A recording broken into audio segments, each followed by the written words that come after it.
50 कबूतर खाना बंद किए जाएंगे। फिर कुछ लोग कोर्ट में गए थे, लेकिन जिस तरीके से वो विषय प्रस्तुत करना चाहिए था वो शायद हो नहीं पाया। फिर कोर्ट ने निर्णय लिया।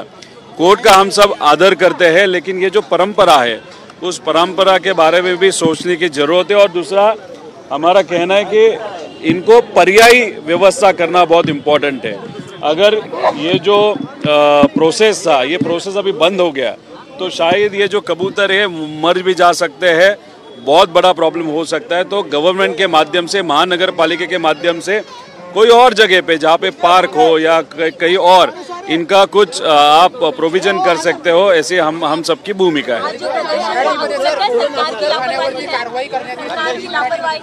देखो, सरकार ने जब वो निर्णय लिया था तब 2-3 आमदार ने वहाँ पे विषय मांडे थे और वो सत्ताधारी आमदार थे, और उसी के इमीडिएटली उत्तर देने के लिए इसके प्लस माइनसेस ये शायद मंत्री महोदय उदय सामंत ने सोचे नहीं थे, विचार नहीं किया था उस बारे में, और इमीडिएटली उन्होंने निर्णय लिया था। उस निर्णय के बेसिस पे महानगर पालिका ने इमीडिएटली 50 से 50 वहाँ पे जो कबूतर खाना है बंद कर दिए। अभी ये देखो, यहाँ पे 2 एंगल है। एक तो समाज, जैसे जैन समाज, उनमें एक प्रथा है कि जो भी बर्ड हो या एनिमल हो उसको संभालना, उनको वहाँ पे खाना देना और जीव को बचाना, ऐसे कॉन्सेप्ट उनके समाज का है, वो जो रिस्पेक्ट करना चाहिए। दूसरी बात कि अगर ये बंद कर दिया तो ये कबूतर जाएंगे कहाँ पे, तो ये तो बहुत सारे एंगल से इस पे विचार करने की जरूरत है। देखो, कोर्ट का जो हे जे मंदिर आहे ते अतिशय पवित्र असं मंदिर आहे। 150-200 वर्षापासून हे मंदिर इथं आहे आणि मंदिराची जर इतिहास आपण बघितला, जर इथे असणारे जे परमपूज्य जे देवत आहेत त्यांचा इतिहास बघितला, त्या इतिहासामध्ये कबूतर म्हणजे पशु याला खूप महत्त्व दिलं गेलं आहे।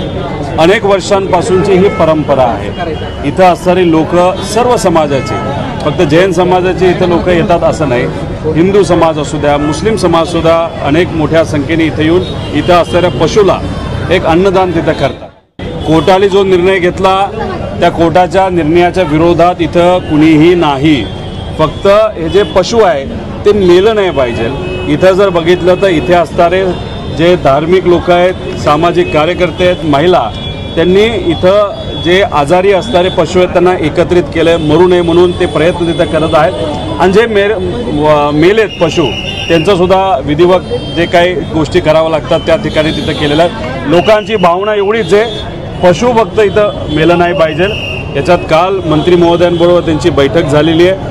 हा जो गडबडीने महानगरपालिकेने निर्णय घेतलेला आहे, हा निर्णय अधिवेशनामध्ये जेव्हा मुद्दा हा काही सत्तेतल्या आमदारांनी मांडला, त्याला उत्तर देत असताना उदय सामंत साहेबांनी इमिडिएटली तिथल्या तिथं निर्णय देऊन टाकला, हे बंद करून टाकतो आम्ही। अरे पण बंद करत असताना जरा डोकं वापरायला पाहिजे होतं, कशा पद्धतीने बंद केलं बाहेर, कसं झाकलं बाहेर, पशुचं काय होणार आहे। आणि कोर्टात जो निर्णय गेला तिथं कुठंतरी यांची भूमिका, कोर्ट पण संवेदनशील आहे, त्यांना सुद्धा हे सगळे विषय माहिती आहेत, पण कागदाला कागद जे लावले गेले त्याच्यात जर आपण बघितलं तर त्या बेसिसवर कोर्टाने निर्णय दिलेला आहे। कोर्टाला सुद्धा विनंती करतो, जेव्हा सरकार यांच्या बाजूने, लोकांच्या बाजूने जेव्हा कोर्टात जाईल तेव्हा संवेदनशील दृष्टिकोनातून कोर्ट विचार करेल असा आम्हाला विश्वास इथं वाटतो। आणि त्याच्याचबरोबर आपण जर बघितलं तर इथं असणाऱ्या लोकांची भावना ही या पशुच्या बाजूली आहे। त्यामुळे इथं कुणीही याच्यात वेगळ्या पद्धतीचं राजकारण केलेलं नाही। सामाजिक दृष्टिकोनातून हा विषय संपावा अशी विनंती हे सर्व लोक त्या ठिकाणी करत आहेत। नेत्यांनी मागणी केली होती, मनीषा गायंदे असतील किंवा चित्रा वाघ असतील, त्यांनीच मागणी केली होती कायमस्वरूपी हे कबूतरखाने बंद करावेत। उदय सामंत यांनी बंद करण्याचे आदेश दिले होते। हेच मी म्हणतोय की तिथं घाई गडबडीने निर्णय घेतला, पण आज इथे असणाऱ्या समाज बांधवांशी बोलल्यानंतर नायर हॉस्पिटलचा रिपोर्ट त्यांच्याकडे आलेला आहे, त्याच्यात केईएम हॉस्पिटलचा सुद्धा रिपोर्ट आलेला आहे की इथे असणारे हे जे कबूतरखाना आहे या परिसरामध्ये या पशुमुळे कुणालाही किती रोग झाला आहे याचा एक अंदाज काढला, आणि त्याच्यात जो रिपोर्ट आला आहे तो तसं बघितलं तर नकारात्मक आला आहे। कोणाच्या बाजूली आला आहे तर कबुतरांमुळे इथं रोगराई वाढली असं नाही, असं तिथं असणाऱ्या सर्व हॉस्पिटलनी तो निकाल दिला आहे। तो तसं बघितलं तर या समाज बांधवांच्या बाजूली सकारात्मक आहे। मग कोर्टात हे पेपर जेव्हा जातील तेव्हा न्याय मिळेलच, पण ह्याच्यामध्ये एखाद्या व्यक्तीला कोर्टात जाण्यापेक्षा सरकारने सुद्धा याच्यामध्ये इंटरफिअर केलं पाहिजे असं आमचं सगळ्यांचं मत आहे. कायदा हातात घेणं कितपत योग्य आहे, कारण ज्या पद्धतीने ते आंदोलन केलं गेलं, जवळपास तासभर रस्ता अडवला गेला. आता जेव्हा एखादी भूमिका, आता इथं असणारे जे समाज बांधव आहेत त्यांचं मत आहे की कुठल्याही पशुला हानी नाही झाली पाहिजे, मनुष्याला हानी नाही झाली पाहिजे, पशुला हानी नाही झाली पाहिजे. पण तुम्ही समजून घ्या, त्यांच्याकडे जर व्हिडिओज गेले की कबूतर मेलेत, मरतायत, तडपतायत, ते हे बघून लोक भावनिक झाले आणि लोकल अख्ख्या मुंबईमधून इथं येऊन भावनिक दृष्टिकोनातून त्यांनी आंदोलन केलं. तुम्ही म्हणता ते योग्य आहे की अशा पद्धतीने तुम्ही कोर्टाच्या विरोधात आंदोलन करू शकत नाही, पण भावनेला पण कुठे ना कुठेतरी किंमत दिली गेली पाहिजे. आणि सरकारकडनं सुद्धा मला विनंती करायची, शेतकरी, कष्टकरी, युवा, विद्यार्थी, नाहीतर असे काही धार्मिक विषय असतात, त्यात जेव्हा आंदोलन केलं जातं तेव्हा भावनिक बाजूसुद्धा समजून घेतली पाहिजे. कोणावरही कारवाई होऊ नये, न इथं न इतर आंदोलनामध्ये, अशी भूमिका आणि विनंती या सरकारला आम्ही सर्वजण करतो.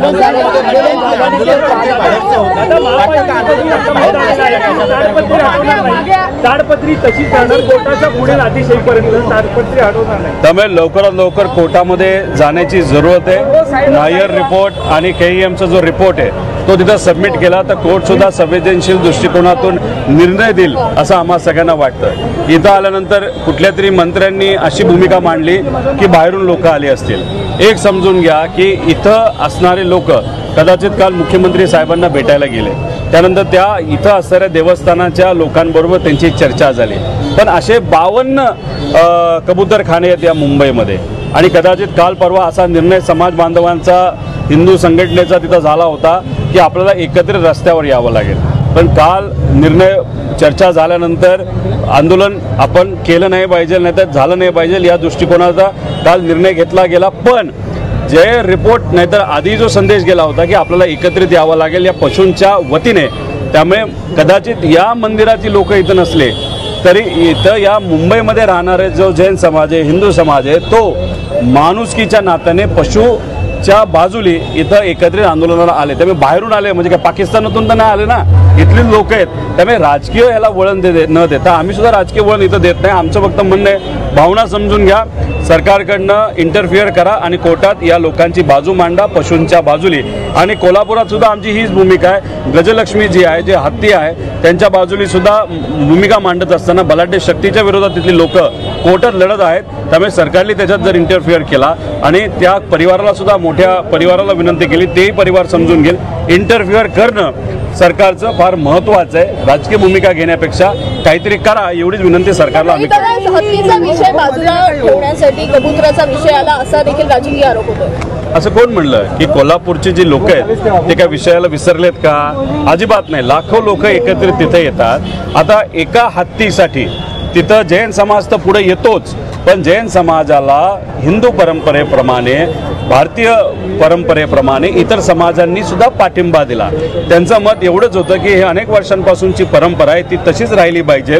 त्यामुळे तिथं सगळे समाजाचे लोक त्या जैन समाजाबरोबर राहिले आणि तिथं एक जन आंदोलन ज्याच्यात 1-1.5 लाख लोक एकत्रित आले होते, आपण सर्वांनी बघितले. इथं सुद्धा फक्त जैन समाज या लोकांच्या बाजूने आणि पशुच्या बाजूने आला असं नाही, तर अनेक हिंदू समाजाचे विविध घटकची लोक इथं येऊन या लोकांना आणि पशूंना तिथं समर्थन केलेलं आपण सगळ्यांनी बघितलेलं आहे. कितीही कुणी काय बोललं तरी काय मुद्दामून इथं एखादी गोष्ट झाली असं समजून चालणार नाही. जे काय झालंय ते भावनेच्या भरात लोकांकडनं झालंय. त्यामुळे कोर्टाने सुद्धा ही गोष्ट समजून घ्यावी आणि हा पशु हा जगला पाहिजे आणि परंपरा टिकली पाहिजे. त्या अनुषंगाने आपल्याला काय करता येईल याचा विचार नक्कीच सरकारकडनं केला गेला पाहिजे असं आम्हाला वाटतं. नेते जे आहेत ते प्रश्न उपस्थित करतात, महायुतीचेच नेते त्याच्यावर उत्तर देतात आणि महायुतीचेच नेते एकाने मारल्यासारखं करावं, एकाने रंगल्यासारखं करावं, तशी सरकारची सध्याची परिस्थिती. काही BJPचे आमदार, कदाचित वाघ मॅडम होत्या, त्याच्याच बरोबर अजून एक आमदार होते, कायंदे हे, मनीषा कायंदे हे एकनाथ शिंदे साहेबांच्या आमदार तिथं होत्या. त्यांनी मुद्दे मांडले आणि त्याच्यात आपल्या चित्रा वाघ मॅडमने थोडासा भावनिक मुद्दा केला. आम्हाला काय भावनेच्या भरात नाही तर त्यांच्या कुटुंबातल्या एखाद्या व्यक्तीला रोग होऊ शकला असेल, त्याला वेगवेगळी कारणं असं आम्हाला काही खोलात जायचं नाही.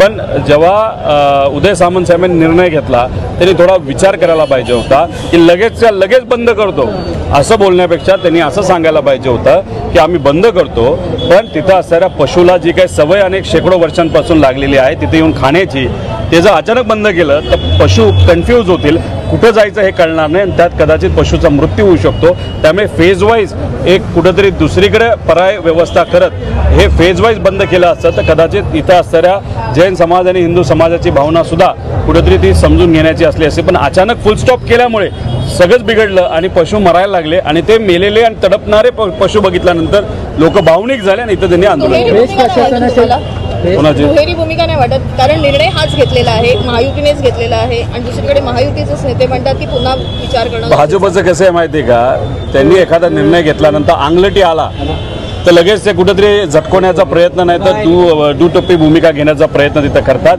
हे अनेक वेळा झालेलं आहे, या विषयात पण झालेलं आहे. दुटप्पी भूमिका आहे.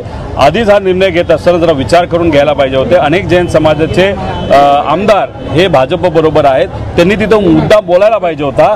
तिथं असणाऱ्या जैन समाजाचे जे कोणी लोकप्रतिनिधी आहे, आमदार भाजपचे, त्यांनी हे सांगायला पाहिजे होतं, अरे आम्हाला परंपरा माहिती आहे, परंपरा माहिती असल्यामुळे पशुचं काय होणार याचा विचार केला पाहिजे. आणि हे ठणकावून जेव्हा जर उदय सामंतांना तिथं असणाऱ्या सत्तेतल्या काही आमदारांनी सांगितलं असतं तर उदय सामंत तिथे ऐकू शकले असते, पण कुणी न बोलता रितसर ठोकून हा निर्णय इथं घेतला. इथं मात्र येऊन तुम्ही म्हणताय की बाहेरचे लोक होते, अरे बाहेरचे म्हणजे कुठल्या दुसऱ्या देशातून आले नव्हते, इथलेच समाज बांधव होते, आपलीच लोक आहेत.